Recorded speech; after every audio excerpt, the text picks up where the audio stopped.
கண்மணி போல காத்த தேவன் ஒரு புது மாதத்தை கொடுத்து ஒரு புது அனுபவத்துக்குள்ளாக நம்மை கொண்டு போக போறார். என் தேவ பிள்ளைகளே, இந்த மார்ச் மாதத்துல கர்த்தர் சொல்லுகிற வார்த்தையானது இன்றைக்கும் பலிக்கக்கூடியதா இருக்குது, இன்றைக்கும் அது நிறைவேறக்கூடியதா இருக்குது. என் தேவ பிள்ளைகளே, இந்த வாக்குத்தத்தமானது எரேமியா புஸ்தகத்துல 1ஆம் அதிகாரத்துல 10ஆம் வசனம் சொல்கிறது, உன்னை நான் எனக்காக ஏற்படுத்தினேன். அவர் சொல்லுகிற பாருங்க, உன்னை நான் இன்று எனக்காக ஏற்படுத்தினேன் என்று சொல்லுகிறார். எதற்காக உன்னை உருவாக்கணும், ஏற்படுத்தணும் என்று பார்க்கும்போது அந்த வசனத்தை வாசிக்கிறேன். எரேமியா 1ஆம் அதிகாரம் 10ஆம் வசனம் இப்படியாக சொல்லுகிறது, பார், பிடுங்கவும் இடிக்கவும் அழிக்கவும் கவிழ்க்கவும், அல்லேலூயா, பிடுங்கவும் அவர் உங்களை ஏற்படுத்துகிறது. ஏன் கேட்டா, அநேக காரியங்களை, இந்த தேவ ராஜ்யத்தின் காரியங்களை பிடுங்கவும் இடிக்கவும் அழிக்கவும் கவிழ்க்கவும் கட்டவும் நாட்டவும் உன்னை நான் இன்றைய தினம் ஜாதிகள் மேலும் ராட்சியங்களின் மேலும் ஏற்படுத்தினேன் என்று கர்த்தர் என்னுடனே சொன்னார் என்ற வார்த்தை, இன்றைக்கு எரேமியா சொன்ன வார்த்தை, இன்றைக்கு இந்த வசனத்துக்கு நாம பார்க்கிறதா இருக்கிறோம்.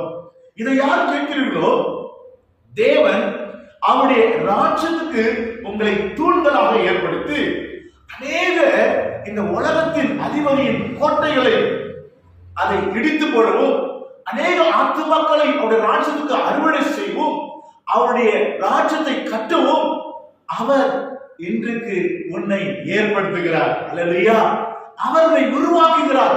எப்படி என்றால் பாருங்க, ஒரு மனுஷனை உருவாக்குகிறார். எப்படி என்றால் அவருடைய வார்த்தையினால. இப்படியாக மேல ஒரு வசனம் பாருங்க, என்ன சொல்லுது, 7ஆம் வசனத்தில் வாசிக்கிறேன், ஆனாலும் கர்த்தர், நான் சிறுமை என்று நீ சொல்லாதே, நான் உன்னை அவருடைய ராஜ்யத்துக்காக உன்னை நான் உருவாக்கி கொண்டிருக்கிறேன், ஐயோ என்னால முடியாது, நான் சிறுமையா இருக்கிறேன் என்று நீ சொல்லாத என்று சொல்லுகிறார். என்னால முடியாது, எனக்கு தகுதி இல்ல, நான் எதுக்கும் பிரயோஜனம் இல்லை அப்படின்னு நினைக்காதீங்க. தேவ ராஜ்யத்துல இன்றைக்கு உங்களை கொண்டு அவர் உங்களை ஏற்படுத்தி அவருடைய ராஜ்யத்தை நிலைப்படுத்திக் கொள்வதற்காக உன்னை உருவாக்கி கொண்டிருக்கிறார், உன்னை சிருஷ்டித்துக் கொண்டிருக்கிறார். சொல்லுங்க பாருங்க, ஆனாலும் கர்த்தர், நான் சிறுபிள்ளை என்று நீ சொல்லாதே, நான் உன்னை அனுப்புகிற எல்லா இடத்திலும் நீ போய் நான் உனக்கு கட்டளை இடுகிறவைகளை எல்லாம் நீ பேசுவாயாக. உனக்கு அதிகாரத்தை கொடுத்திருக்கிறார், அத்தாரிட்டி கொடுத்திருக்கிறார். அவர் என்ன சொல்லுகிறாரோ அதை அவருடைய நாமத்தில் நீ பேசும்போது சகலமும் மாறும். தேவ பிள்ளைகளே, நீ அவர்களுக்கு பயப்பட வேண்டாம், யாருக்கும் பயப்படாதீங்க. உன்னை காக்கும்படிக்கு நான் உன்னுடனே இருக்கிறேன் என்று கர்த்தர் சொல்லுகிறார். அல்லேலூயா, பாருங்க, அவருடைய காரியங்களாக யார் ஒருவர் எழுந்து வருகிறோ சொல்லுகிறார், நான் உன்னுடனே இருக்கிறேன். உன்னுடைய பலத்துல அல்ல, தேவ ஆவியினால அவருடைய ராஜ்யத்தை அவர் நிலைப்படுத்துவதற்காக, கட்டுகிறதுக்காக, ஆளுகை செய்வதற்காக தேவன் இன்றைக்கு உங்களை தெரிந்து கொண்டிருக்கிறார். என் தேவ பிள்ளைகளே, கர்த்தர் தமது கரத்தை நீட்டி என் வாயை தொட்டு, இதோ என் வார்த்தைகளை உன் வாயிலை வைக்கிறேன் என்று சொல்லுகிறார். அல்லேலூயா, இருபுறமும் கருப்புள்ள பட்டயமா இருக்கிற அவருடைய வார்த்தை உன் நாவல அதிகாரத்தோட இருக்கிறது.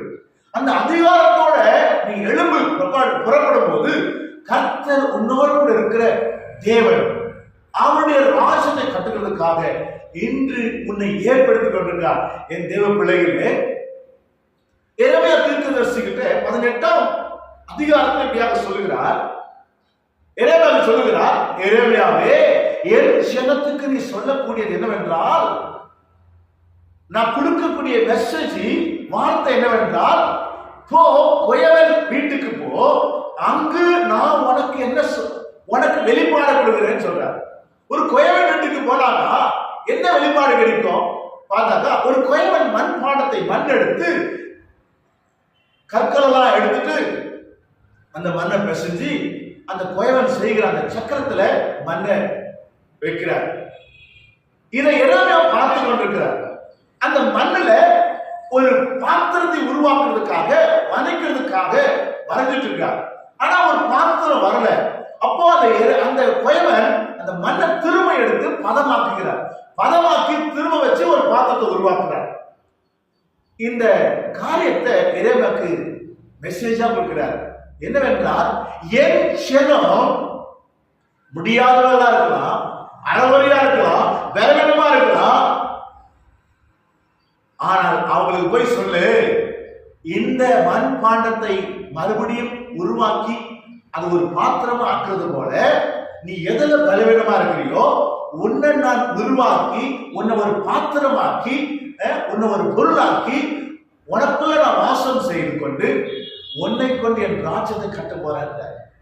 அதுதான் இந்த வார்த்தை.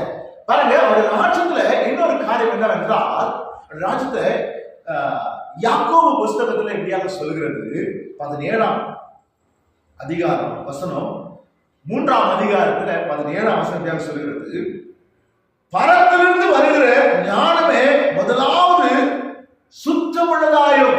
இது பரம காரியம். உன் நாவல வைக்கக்கூடிய எல்லா ஜீவ வார்த்தைகளையும் உனக்கு ஞானத்தை கொடுக்கக்கூடியதாக தேவ பிள்ளைகளே.